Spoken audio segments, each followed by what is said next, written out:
we put a lot of emphasis on creating spaces that helps bring people together.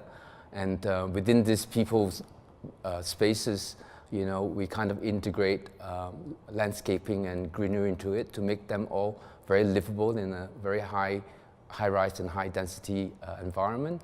And I think what makes it really interesting and applicable to cities and mega cities around the world is that it actually helps address the issue of how cities are getting very big but should be getting more compact and more dense. Singapore is a land-limited country and city, which becomes a very good exploration and a sort of a test bed for some of these high-density, high-rise strategies that we have in our practice.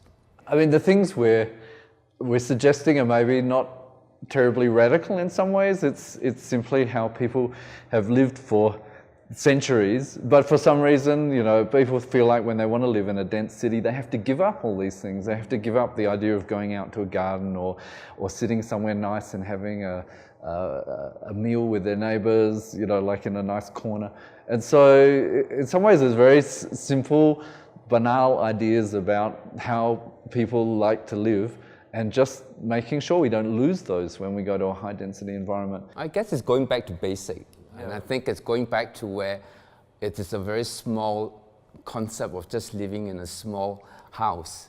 And I think a very good example is actually we did have a complaint from one of the residents of one of our high-rise building on the 24th floor, and that she complained to the developer that her kids were stung by bees.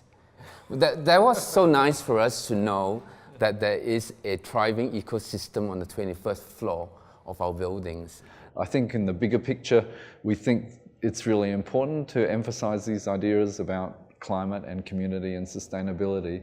And you know, WOHA can only build so many projects in the world, but the ideas can spread very rapidly and be implemented at a really large scale if a lot of people find them meaningful and relevant to them. So I think sharing the ideas is the big thing, and collaborating and possibly working here is just something that would be nice if it works out.